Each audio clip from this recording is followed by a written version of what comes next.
So we had a wonderful Yom Ha'atzmaut, and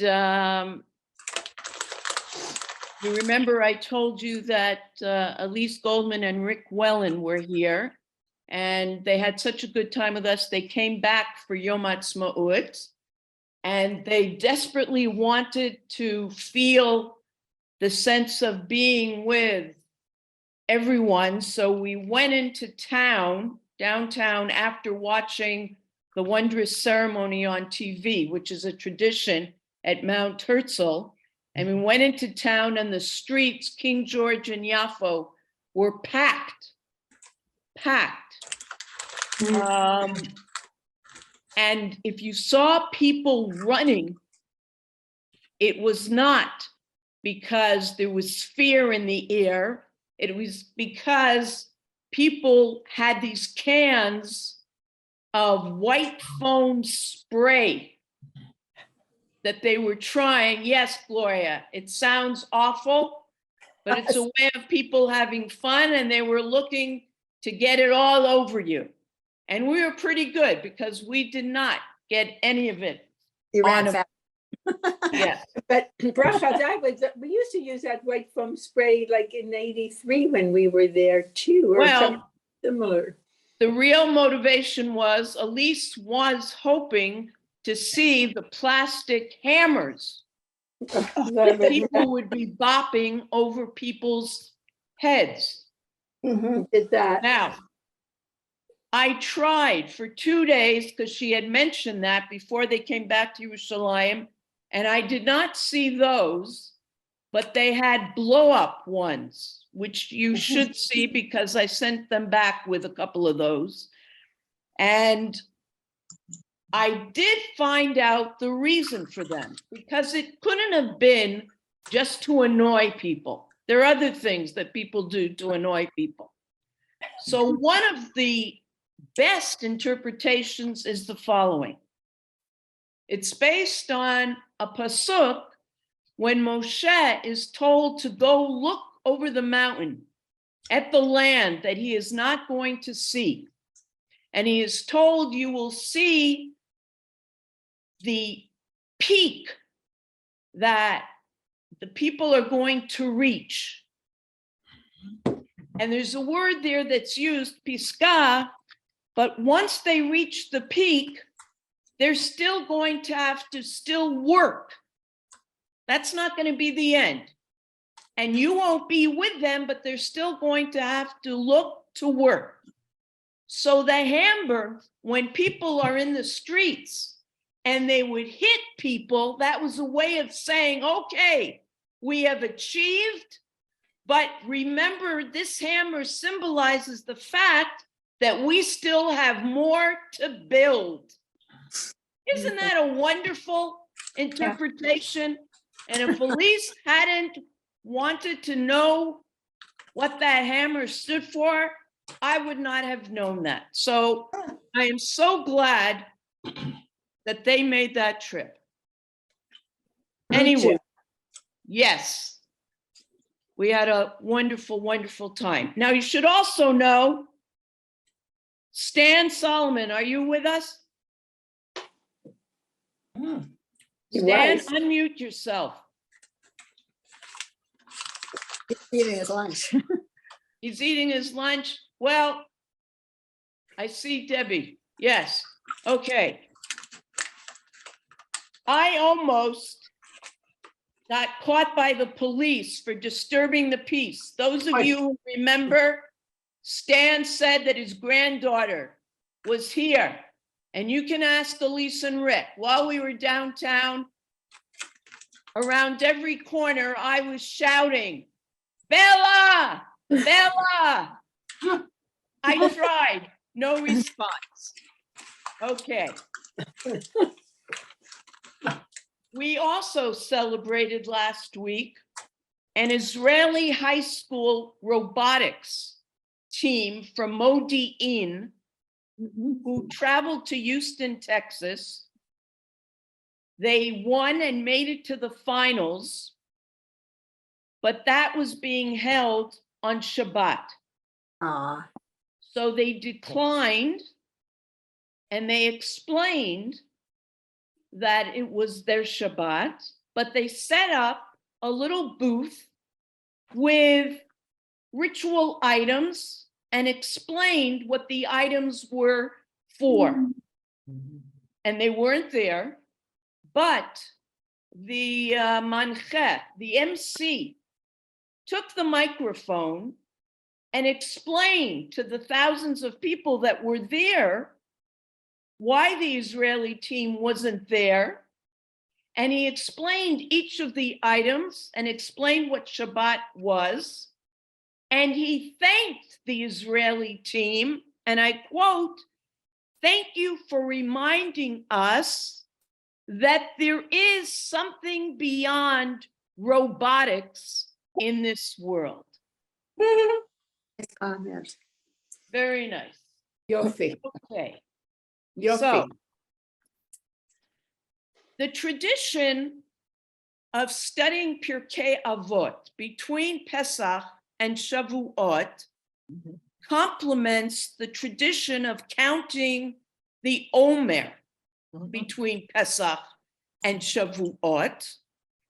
We're liberated from the enslavement, and we anticipate arriving at Har Sinai to receive the Torah 50 days later.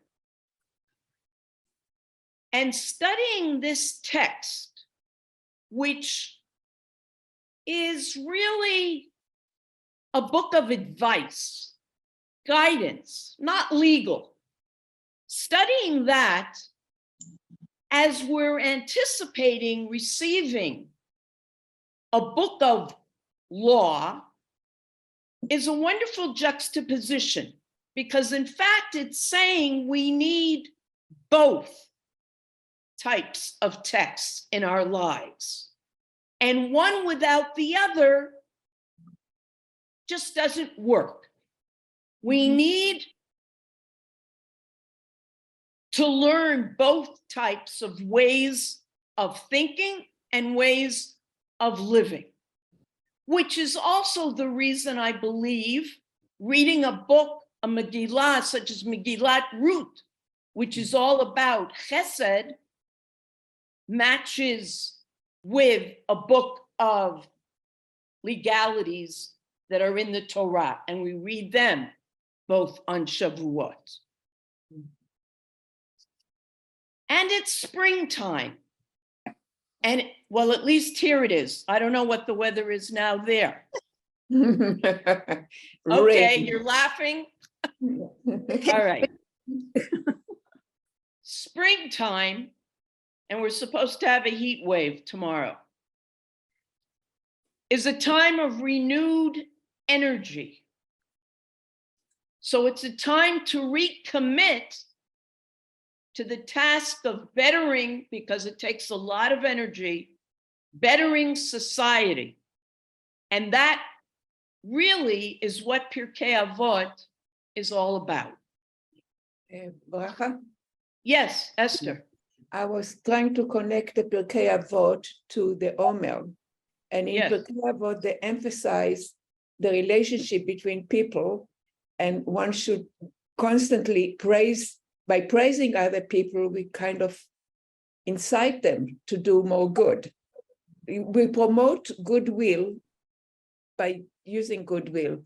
And then in the Omer, you think of Rabbi Akiva, and his student did not show respect to one another, and it became a time of mourning. So Yes. when you said Pirkei Avot, I connected the two. Yeah, thank you, for sure. And that's not discussed in Pirkei Avot as a law, but as a story of how we should treat people. Absolutely. It's a guide. It's an ethical guide. Yes. The late psychiatrist and Chassid, Avram Twersky, in his commentary to Pirkei Avot, and there are so many different commentaries, wonders why there is a need for a divine rabbinic input into ethical matters. And he says the following as I share my screen.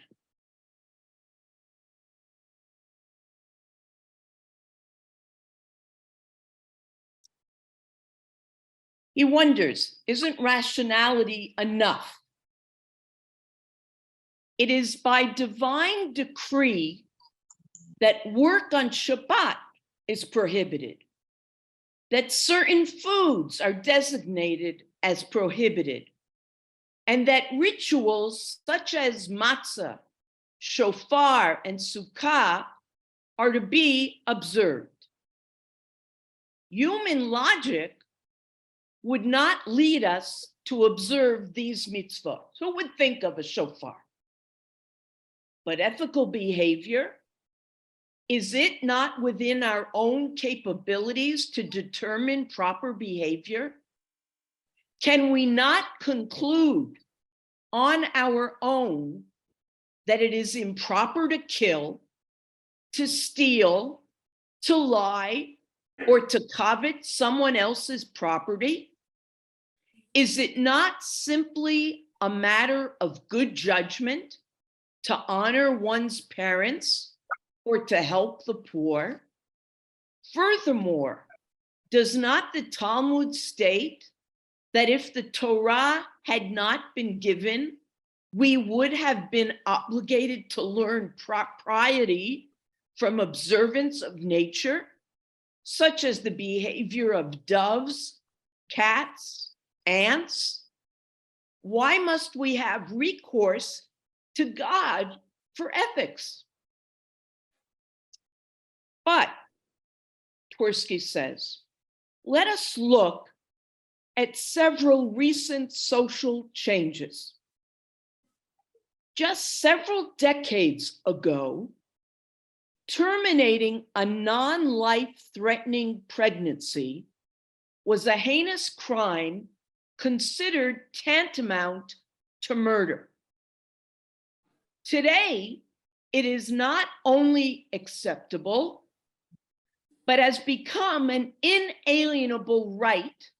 This was written in the late 90s, which should be financed by public funds. How does something undergo so radical a change from a sin to a virtue in so brief a period of time? And similarly with euthanasia. The reason for this phenomenon is rather simple.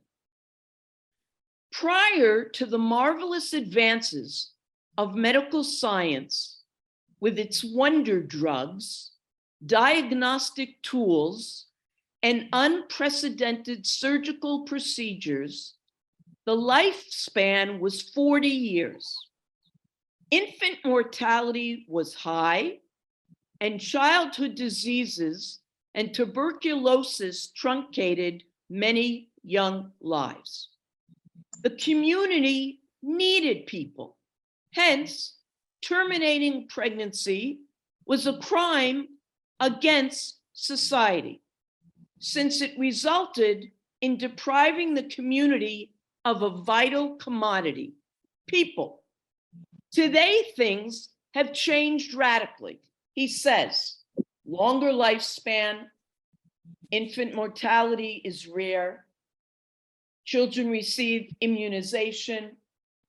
Media reminds us of the runaway costs of medical care, at least below the border.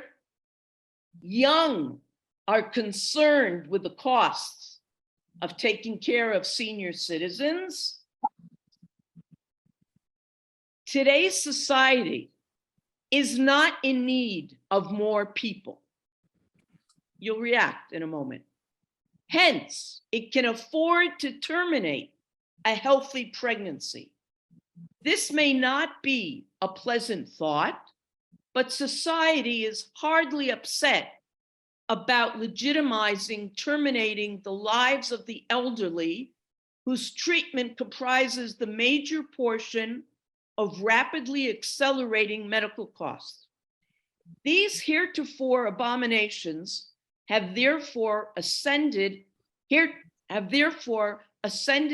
a state of acceptability and even desirability. Yes, the Talmud states that had the Torah not been given, we would have been expected to learn proper behavior from observation from nature. But would mankind have lived up to these expectations? Social pressures, such as those noted above, may well have blinded mankind from deriving ethical behavior from observation of animals. Temptation may have led mankind to emulate dogs, no offense to dogs, and tigers rather than doves and ants. Anyone? Well, Bracha, I was thinking that our religion is based on a premise, v'cha'itam ba. So as time change and an understanding of the situation, some of our laws change. Like at one time, people used to sit Shabbat in the dark till they learned that you can light it before. And so with abortion and all other things, I think in time, we change. We adapt to the situation as we understand it at the time. But I think what he's upset about is the reasoning that there's one thing about not sitting in the dark. That's very different from how he's seeing the value we put on life. I think those are two very different ways of looking at it. Anyone else? We look at life differently at different times. Not the value of a human being's life, I don't think. We shouldn't. He's saying that should not change. That should not change. Okay. Bracha, I think Marlene. one of the things that he's saying here is, and I guess it's because I read something else somewhere. I mean, we talk all the time about free choice. Yes. And free choice has both its advantages and its disadvantages. And therefore, we have to have some guidelines, even within the realm of free choice.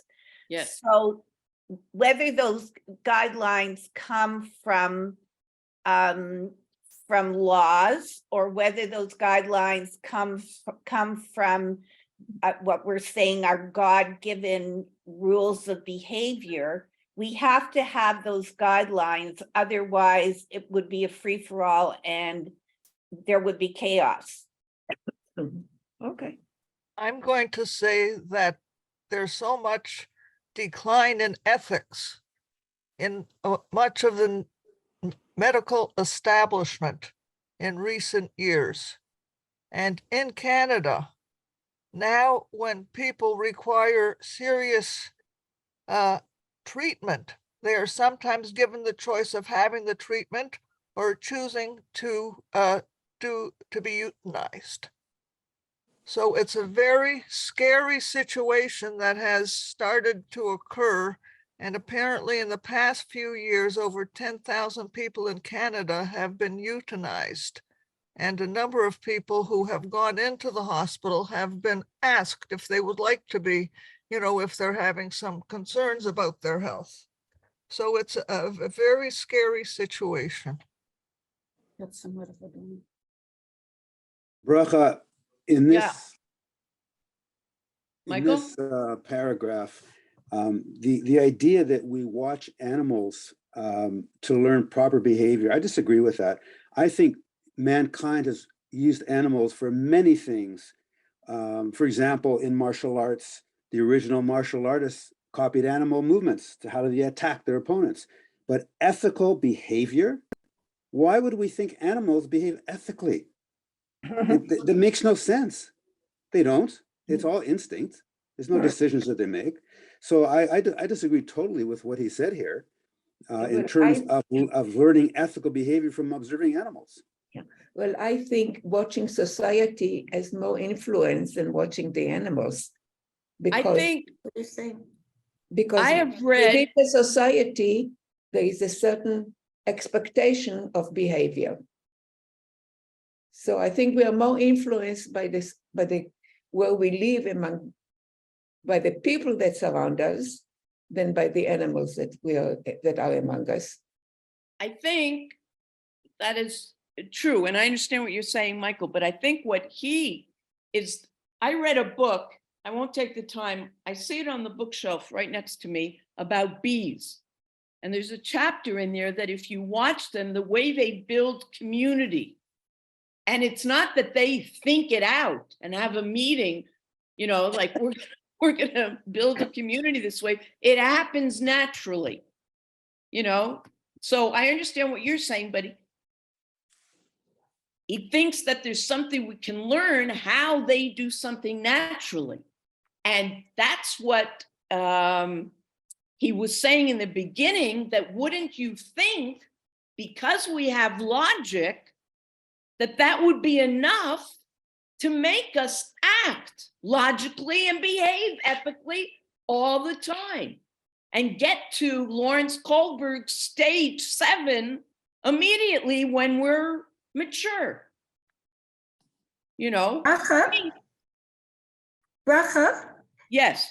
But I'm thinking that he's missing. He's looking at it very much from the perspective of.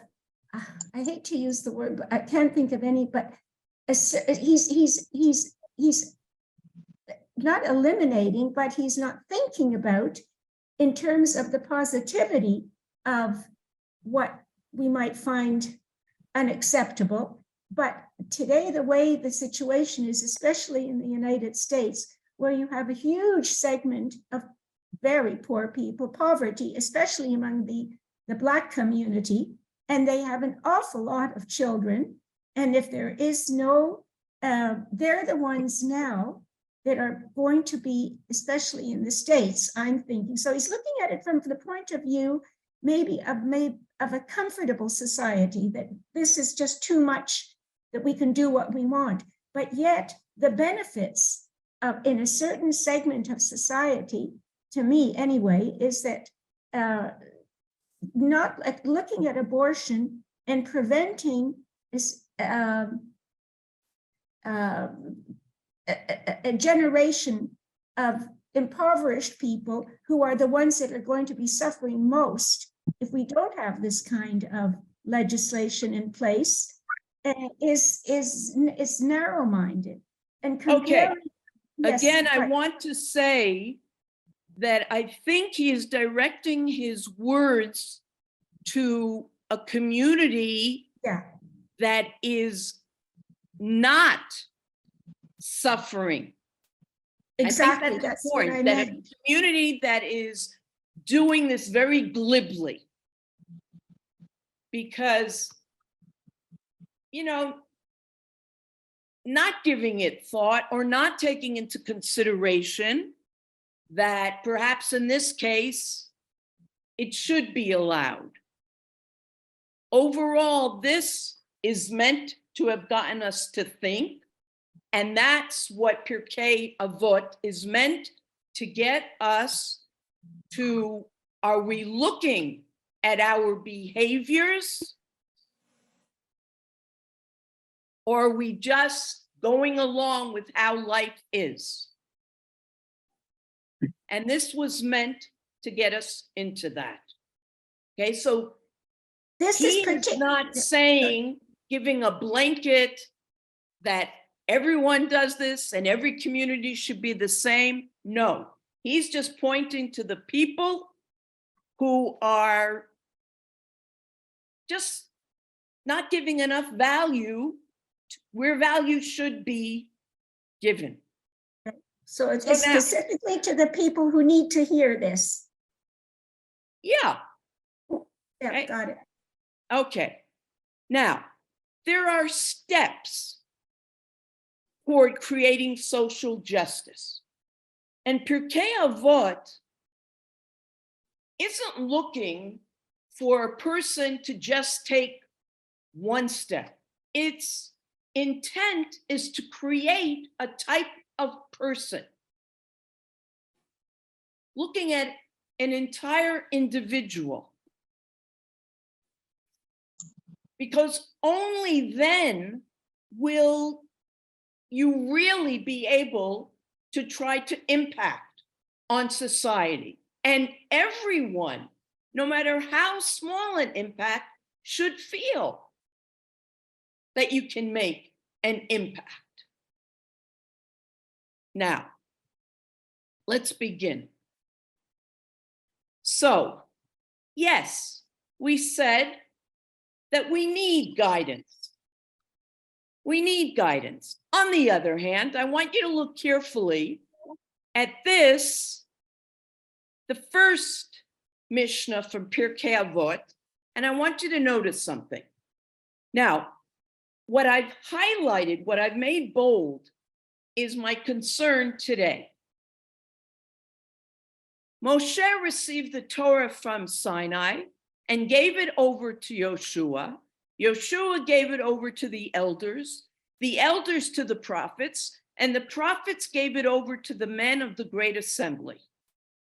What is not mentioned in this series of transmissions? The initiator in God. Yes. Why do you think that's the case? Now, some commentators will tell you, well, that's just assumed. Other commentators will say that's intentional, to set off what really the theme of Pirkei Avot is all about. And somebody already used the term a few minutes ago. And we've discussed this theme. It's God summoning us up to be partners with him and us taking responsibility in bettering the world. Us being his partner. And it's for us to be passing this on and dealing with these issues. Just a minor point here. Now,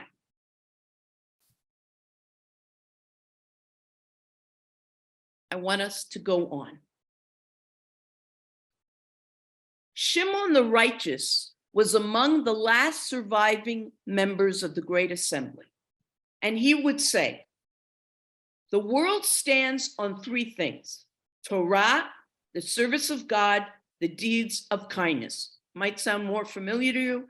Al shlosha dvarim ha'olam omed, ala Torah, ala avodah, v'al gmilut chasadim. To achieve life's purpose, with what do you participate? Okay. Yes. These three things, the world stands on these things. What does that mean? The world stands on these three things. This is the basis. And what does that mean, that this is the basis of the world? So if you want a functioning society, It you doesn't have say society, it says the world. the world, yeah. So for the world to exist, it cannot exist without people working, without the study of Torah and Chesed. Okay, but what is avodah here? Avodah can be Service of supporting your God. family, or Avodat No, Hashem, Esther, or Avodat Hashem. yes, okay. Service of God, whether it's serving God in any way, whether it's prayer, avodat Hashem. Okay, so it's the purpose of God.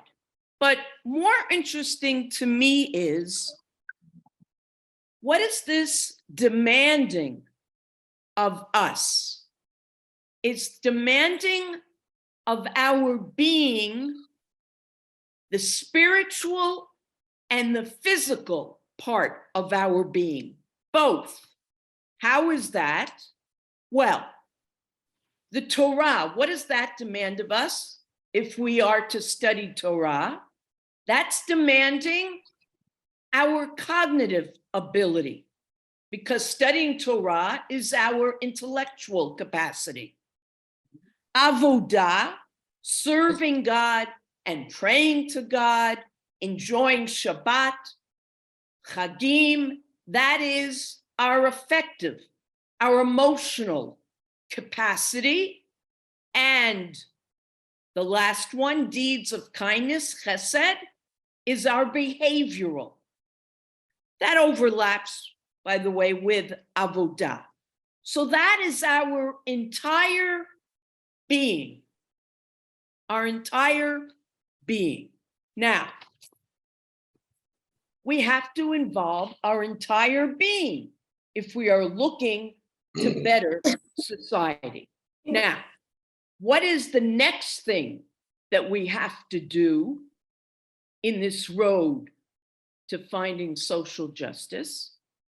Introspection, self-awareness, and identity. And we all know this. Hillel, would also say, if I am not for myself, who is for me? And if I am only for myself, what am I? And if not now, when? Now let's break this down. הוא היה אומר, אם אין אני לי, מי לי, וכשאני לעצמי, מה אני? ואם לא עכשיו, אימתי? So now, we have to ask questions about our being, every one of us. We have the gift of self-awareness. And there comes a time that we become more aware of our identity and where we're at.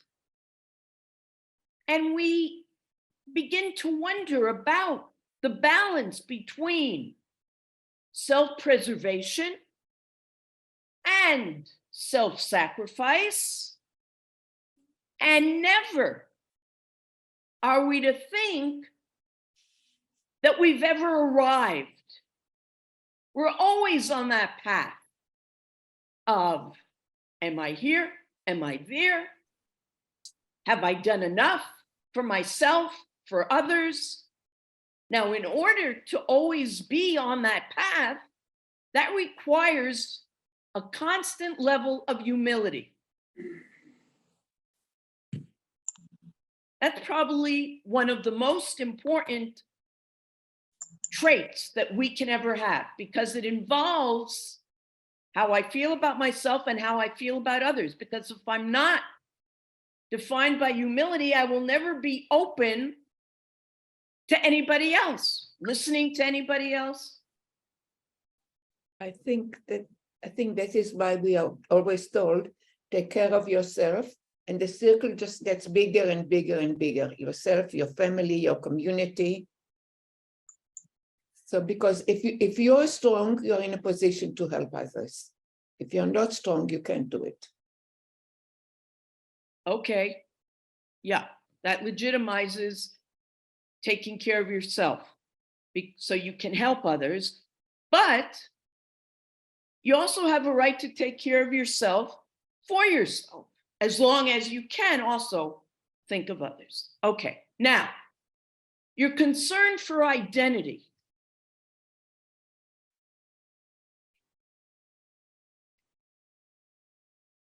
There was a Rebbe that you've heard of, because I know that you have heard this quote on many occasions, because I heard it on many occasions sitting amongst you. Reb Mendel of Kutsk. The rabbi. If I am, because I am I, and you are you because you are you, then I exist and you exist.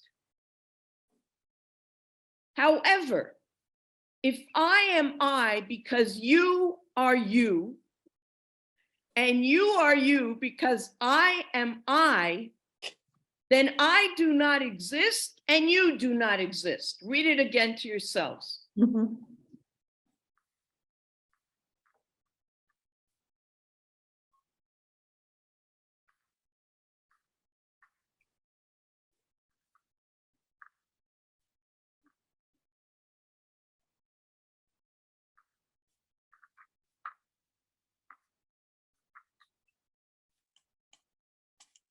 what is Reb Mendel of Kutz suggesting is a problem? That Too you're- many of us are a Depend- pushover. Yeah. That rather than be me all the time in every situation, I let myself change depending on whom I'm with.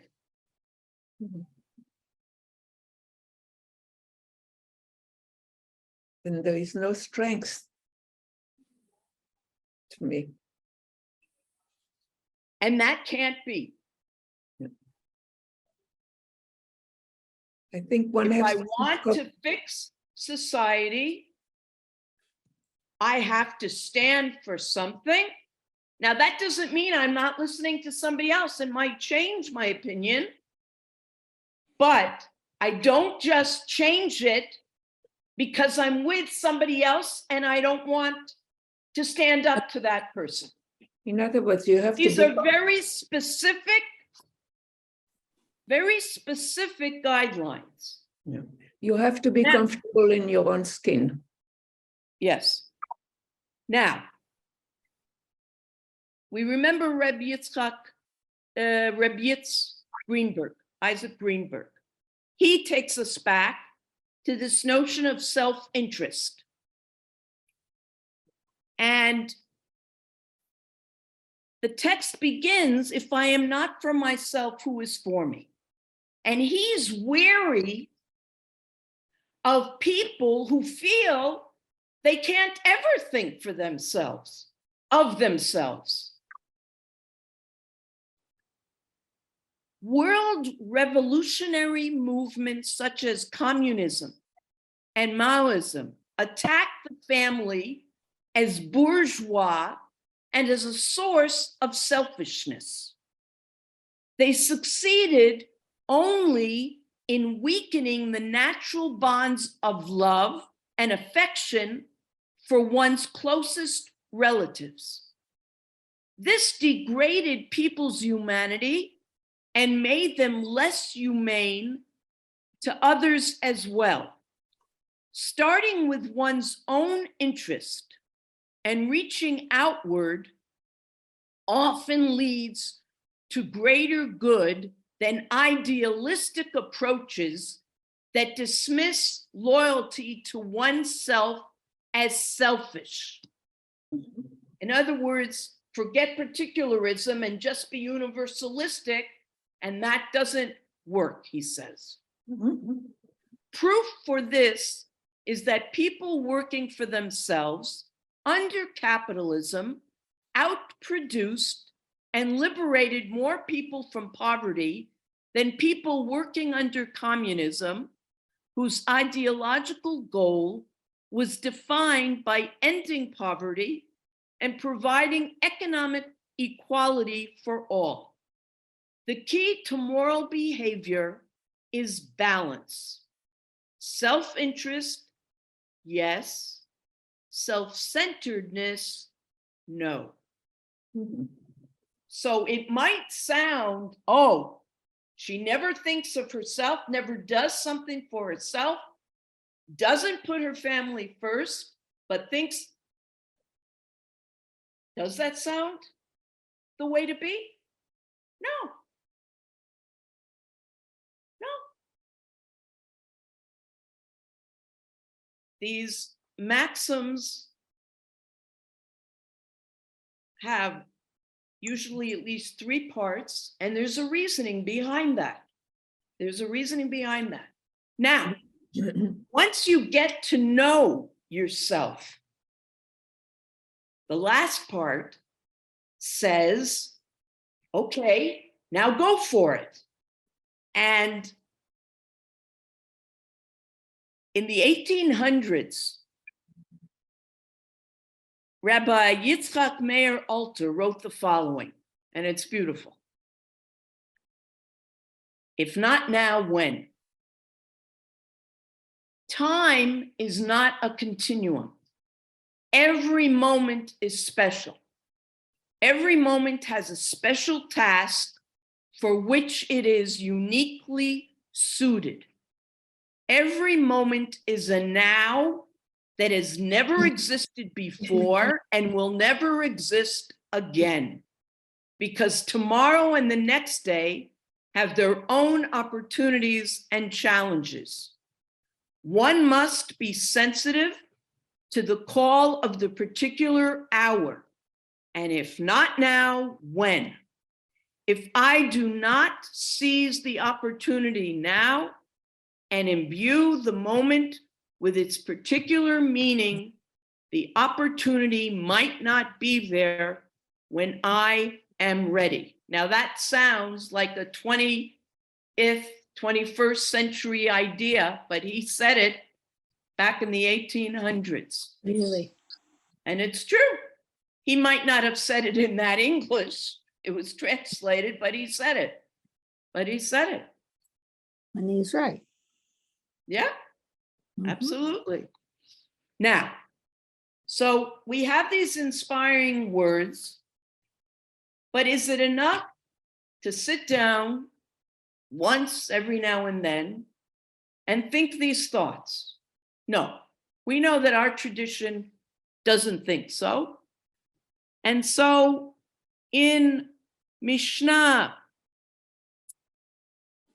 15 of chapter 1, Shammai would say, make your Torah study a permanent fixture of life. And again, I'm just looking at what I bolded. So do you notice something that stands out here? Shammai Omer Aset Toratcha Keva. Make your Torah study a permanent fixture of your life. Yeah, well, the keva is very important in Torah. We find that things that we do regularly all the time have very great value. Okay, so that's one thing, that you set a time, anything that's important to you, you have a set time for it, and, you know, a flood would be the only reason that you would not go to Pilates at 7 o'clock in the morning Or tomorrow shachrit, morning, right? or Okay. shachrit, or All right. What else? What? prayer. We pray, there's a time for shachrit, there's a time for mincha, there's time Yes, for yes, right. Shachrit. I'm sorry. Pilates is second on the. Okay. All right. Anything else you notice there? Rhoda. Say I a see your little hand and do a is up. little. Rhoda, you have to unmute yourself. Yeah. What I see in this that really stands out is your Torah. Mm-hmm. This is an individual thing, and it's how you relate to the laws and to God, and everything doesn't mean the same to everybody, nor does everybody put the same importance on things. Wonderful. I think you got to make it yours. If it's not going to be something that you feel is yours, You won't do it. Won't follow through. yeah, You don't have a relationship with it then. absolutely. You're a passenger along the way rather than a participant. Yofi. Very good. So we have two things there. It's got to be something that you do regularly, and it's got to be Toratcha. Okay. Now, next.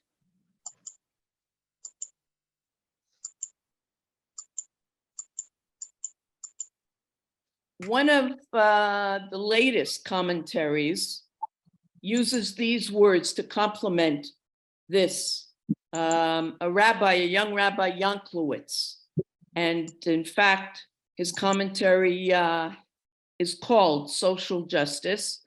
So he uses these words: hatmada, a commitment to finding daily consistency; kviyut, from the word keva, time set aside each day for honing tasks; chazara, repetition of those tasks; and ma'alach, embracing one's spiritual path.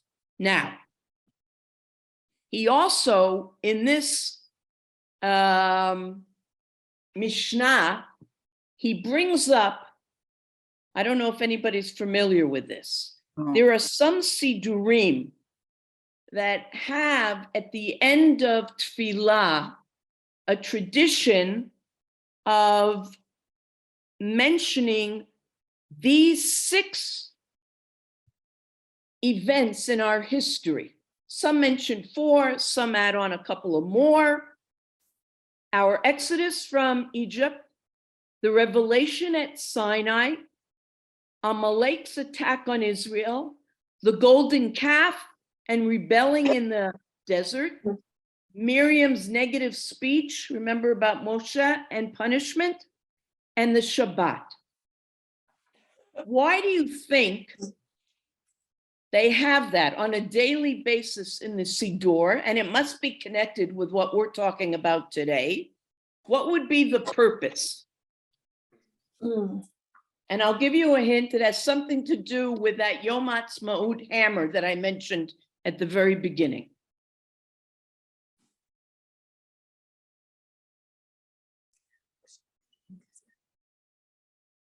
Why think of these every morning after Shachrit or after Pilates? Part of us. May I comment? Someone? Yeah. I could say that we have to know, of course, where our ancestors or where we were from, in order that we can, take a righteous path. So then we can act. And these are things, the Sabbath and so forth. We have to remember that we're holy people, and we have to do like the Sabbath. Remember things that we should be doing and be holy. That's what I could say. Thank you. Marla? Yes? Thank you. Anyone else? You know what? They almost detail the highs and lows of the experience in the desert. Yes. I mean, starting with a very high, which was the Exodus and the revelation, but then a very low with Amalek and the golden calf. And I don't know how Miriam's negative speech and punishment fit in there, but I guess they probably had to say something negative about women. Almost seems to me. Oh, Marlene. And Right, they could have put Aaron in there too. and the danger of Lashon Listen. Hara, and which is actually a relationship with other people. And then the Sabbath goes with the hammer concept, because we rest and then we have to start all over again and go back to the things that we have to do every day. Okay, I'd like to combine both your comments. It's a matter of, he claims, Yanklowitz, an awareness of where we've been and where we have to go and what we still have to do. Yeah. Okay. Now, just to deal, I'm sorry, Gloria? You have to unmute yourself. Can you hear me now? Yes. This calls to mind something that I learned in first year nursing from one of my teachers of blessed memory when we talked about doing things. And she Yes. said, always remember that routine is action divorced from thought. Whatever you do, you should be thinking about it and not just do it automatically because it has to be done. And I thought that made a lot of good sense. Say that again. Routine Is action divorced from thought. In order, you do it like a robot. You do it automatically without thinking about what you're doing, why you're doing it, and all the repercussions that go with whatever action you are taking. Because she even referred to when you make a bed, for instance. And I'm saying, what's the simple thing about making a bed? A bed is something else you should be proud of. You make it properly. And if your dime doesn't bounce on the bed, you haven't made it properly. End of story. Huh. Okay. Wow. Okay. Very Thank nice. you. I look at it as an ethical guidance for our behavior. Yeah. Okay. So just a bit more. Lest you think that it's not complicated, this path. I know you know that it isn't. simple. Look at this Mishnah, the last Mishnah in chapter 1.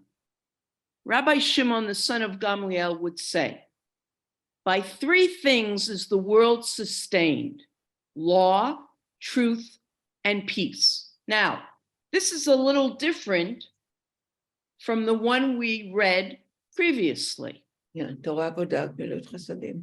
Yeah. Okay, so the second Mishnah in chapter 1 said Torah, Avodah, divine service, and acts of chesed. This one is saying that the world is sustained, kayam, by justice, truth, and peace. Anyone want to suggest what the difference is? That one category is dealing with something and the other with something else? Bracha, it strikes Yes. me that one category is religious and the other is secular. Okay, and actually, I purposely corrected, can I say that? When Esther used a word earlier, I didn't let her get away with that word. I don't know if you'll remember. Okay. So when instead of saying religious and secular, Torah, divine service, acts of chesed, everything's religious. So I don't like making that, even secular to me is holy. Mhm. So I never make Havdalah, bein Kodesh l'chol. No, I'm just, okay. I'm Torah, thinking, divine, anybody? I was thinking that Torah, divine service, acts of chesed are things that we have to do as individuals. And that when we do that, then it leads to justice, truth, and peace. Huh, interesting. I think Anybody else? Emet and Mishpat, you should judge, you have to judge justly and truthfully, and that will bring peace. Ah, that's a question. I don't think there's Okay. any difference, Bracha. I don't think it's the language may look different, but I think there's so much overlap that there isn't much difference between them, to my mind. Okay, all right, I have something to add. go ahead. I think kindness is important because justice, from what I understand, when God tried to rule the world just on justice, they really needed mercy. So, or Sure. kindness. So you have to incorporate kindness and mercy with your justice. All right, it's just a thought. Thanks. No, I'm not suggesting that one is more important than the other. Yeah, because I think that the column of Torah, divine service, acts of chesed is ultimately the purpose of the world, the holy purpose, if you will.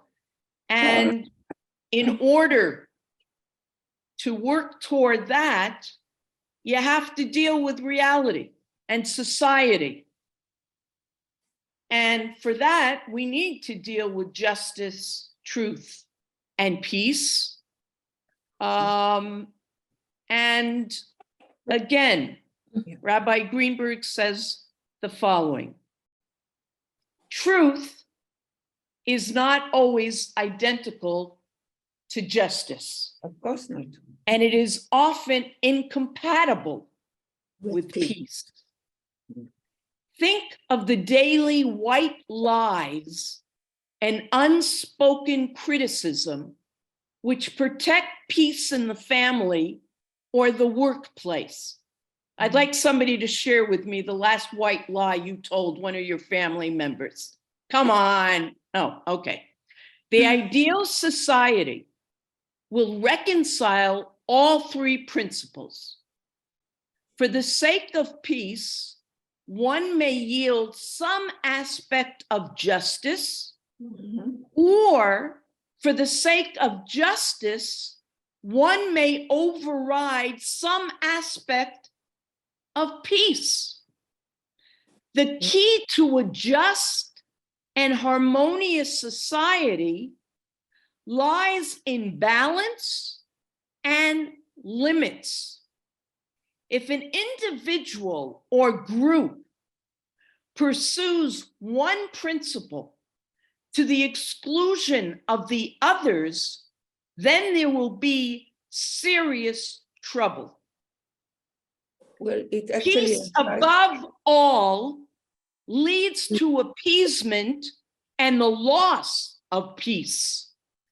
Justice, when pursued relentlessly, while sweeping aside compromise or the established interests of others, may well lead to conflict, tyranny, or worse. The wisdom of democracy is that it distributes power and puts limits on the pursuit of any one of these principles. I think the Now- key word was compromise. What do you do if and when you cannot reconcile them? Because this happens. And how do you prioritize truth, justice, and peace? And if anyone thinks that you don't have to face that in reality, they're living in La La Land. Exactly, yeah. But Bracha isn't the basis of Jewish law compromise. The basis of it, Or the principle. When people go to Beit Din, they know they'll have to compromise. Can I just say, yeah. Yes, Bracha? what do you want to say? I want to say that when a person thinks that they are 100% right, they're not going to compromise. And it doesn't matter in what area. And that's a very big problem. Are you sure about that? Yes. I know I'm right about that. Unfortunately. Yeah. But Oh, and that's, And I think, and going along with what Nechama said, is saying, I think that we're seeing more and more of that in our world today, which is Correct. leading us down this very negative path. Correct. well, actually, I spoke to somebody who sits at the Beit Din, and he said, religious people will come to Beit Din for anything except monetary, because when it comes to money, they don't want to compromise. huh. Well, Well, that's the reality of what they're facing. okay. Anyone else? Oh, you know what, I actually think that. Who is that? It's me, yeah, Hi. quiet me. I think that there's a different, like, we all think we're 100% right lots of times. But I think there's a difference between thinking you're 100% right and having an open mind or having a closed mind. I think there are nuances to being able to think you're 100% right and yet still be at least receptive to hearing what another point of view or what somebody else thinks or says. And then there are those with totally closed minds who aren't going to be open to anything, they're just not going to be open to anything, period. No, for sure. For sure. Bracha, after reading a lot of your quotes, our sages and our total religion has set the bar pretty high. And I think that has been a bit of a problem in the world, because people are trying to achieve that, and they figured it was us that started all this, and we're trying to get there, but they seem to have it. And what's wrong with us? There seems to be I'm talking about anti-Semitism. Who has it? When you say they have it, I'm talking about the Jewish people. We've got a code of ethics, a way of living, justice, truth, tzedakah, tikkun olam, and people are out there trying to discredit that. As far as who's responsible for that, it's the Jewish people. How do we live up to that? Because they seem to. I heard a conversation the other day, overheard a person in a pharmacy talking to a pharmacist. He was a non-Jewish person talking about the advances that the Israelis are making. They are figuring everything out. It's amazing what they're doing. I myself, he says, I'm not an Israeli. They'll figure out a new person to pray to. I couldn't believe what he was saying. In other words, it was complete jealousy, maybe as a word to describe his attitude about the advances of what was going on in Israel, and the intelligence and the of the people themselves, all the startups. He was going into detail and reading about what our sages are saying, how we're supposed to act. I mean, it's remarkable that we have set a bar that some people are not comfortable with.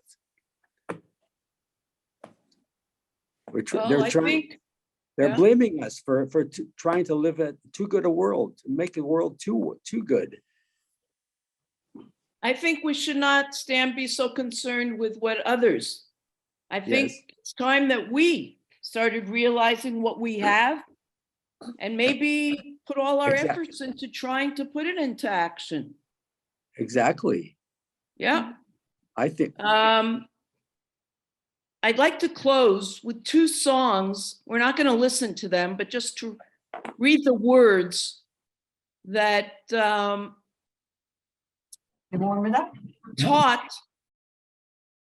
in high schools here that were inspired by Pirkei Avot and were actually taught this week in honor of Theodore Herzl's birthday, which was on Monday. It's not that it's on Monday, but it's on the 10th of ER, which was on Monday. And the only reason I know that was because somebody that I'm close with had to read an article about training dance teachers to be creative. And the author of the article gave as an example in making a point about when you want to be creative, it doesn't mean you necessarily have to throw out everything that's old. And he gave an example of Theodore Herzl writing a book called Alta Newland, that he had this new modern vision, but for it to crystallize in the old land. And so these are the words to the songs. And you'll see a difference. One you'll know. This one was written by Ehud Manor Zichrono Livracha. To make a single old dream come true, you'll need 1 million dreamers whose eyes are never closed. To make a single old dream come true, you'll need 1 million dreamers whose ears are never shut, who wouldn't fear getting closer to their dream, who still remember how to ease the pain, who can fall in love and settle down and discover they still have some room in their hearts, some room in their hearts, some room in their hearts. Makom Balev. And the second one, you'll all know, Ani V'Ata, written also Alav Hashalom, Zichrono Livracha, Arik Einstein, and you'll tell me the difference. You and I will change the world. You and I, by then, all will follow. Others have said it before me, but it doesn't matter. You and I will change the world. You and I will try from the beginning. It will be tough for us no matter. It's not too bad. Others have said it before me, but it doesn't matter. You and I will change the world. Ani v'ata nishaneh et ha'olam. Now, in the high school class, they ask which of these songs identifies more with Herzl. And they had read a text that Herzl had written. So it was the first, because Herzl says that, you know, of course, if it's just a couple of people, there's no way that we'll achieve this. But we're going to need many, many dreamers to bring about this wonderful dream that I have. But it's a dream that Pirkei Avot was thinking about, making a better society, a better world. And we keep hoping. And the first song, Makom Balev, which was written in 1992, a song of hope and self-realization, has become almost an anthem for volunteering activities and ceremonies. Yeah. And I, till this moment, wasn't sure that I was going to close with this. I don't know if you've seen this picture. Herzl would also be very proud. Has anybody seen this picture in the last day? This is the D family. Remember, Rabbi D lost his wife and his two daughters a month ago. And right before his wife was buried, Lucy, she donated her heart and 4 other organs so that 5 people Can survive. are alive and well because of her. You might not be able to see, but this daughter has a stethoscope on because this woman has her mother's heart. She's listening to her mother's heartbeat. Wow. And Rabbi D said that he's named after Leopold, his grandfather, who died by the Nazis, murdered by the Nazis, with his wife and 2 daughters. And nobody knows him. But because of Herzl, everybody knows this Leo and his 2 daughters and wife. So, yeah. So Okay. sad. But we have hope. Very inspiring family. Bracha, may I say something, please? Yes. Yes, this class to me was just beyond anything that it's just so much to process, so many thoughts, so many feelings. Thank you, it was excellent. And the other thing is, I think you need both, because you need the dreamers, but the other one was much more a call to action. And the two together are necessary. Because dreaming is wonderful, it inspires you, but then you need the other song to sort of get up and make the thing come true. Sandy, you're absolutely right. You're absolutely right. And most times I say that it's constantly a dynamic. We need God, we need human beings. You're right. And the other thing, I have this copy here, the Living Talmud. The Living Talmud, yes. Yeah, and You're reading that? I'm trying to. I haven't gotten past Okay. page 60, but it actually says, and I'm trying it, and it says here, Moshe, just as you were saying, chapter 1, Moshe received Torah. Want to take away, but it says here, just what you were saying, why we didn't talk about God, not from the mouth of an angel, and not from the mouth of a seraph, but from the mouth of the King of Kings of Kings, the Holy One, blessed be He. And it's the quote is, and then they have the initials of which rabbi said it, and you put no, but I wouldn't have to look. ARNB, and that stands for Abbot de Rabbi Natari version B. It's really dense. I'm having a hard time, but I'm enjoying it. Good. Avot But Rabbi so anyway, Natan. they're saying that it comes from, I mean, it comes from, but I don't know where they get it from, but because that Well, was your question. You read It's not that and you said can let anywhere. us know next week. I Okay? can't, I've been trying to get through it for like a month. I'm like on page 50. And then it's very, very dense. And then he talks, maybe somebody else has read it, but they talk literally, clearly over here. He used to say, this is the Pirkei Avot. He says exactly what you were saying. They were studying. He used to say, Rabbi Simeon, that on three things the age stands, the Torah, the temple service, and the acts of piety. So I mean, it literally is what you were talking about, but I can't figure it. I mean, it's so complicated. That's life. Yeah, but I love it. I just wish I understood it. But your today was so stimulating and so. I'm glad. Anyway, I can't even explain it, but I was hoping you know this book.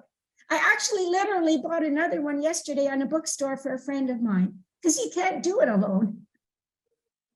Okay. All right. You know, the thing Nice. is, You're Pirkei reaching out Avot is to out of others. the Talmud. What'd you say, Yes, Beth?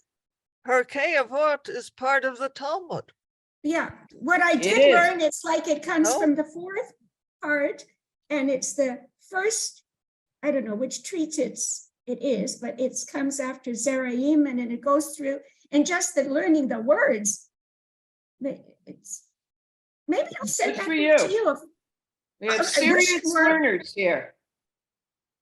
but it's Okay. tough, and you And Michael, I want you to look up what you learned from ants and doves. Will you do that for me? And bees, really. I'm gonna Don't forget the look at that chapter about bees. Okay, take care. Okay. All right, everybody, Goodbye. have a good week. Thank you, And Bracha. pray I Good luck, don't have any Homer. more floods. Yeah. thank you so Thank much. you, Brad.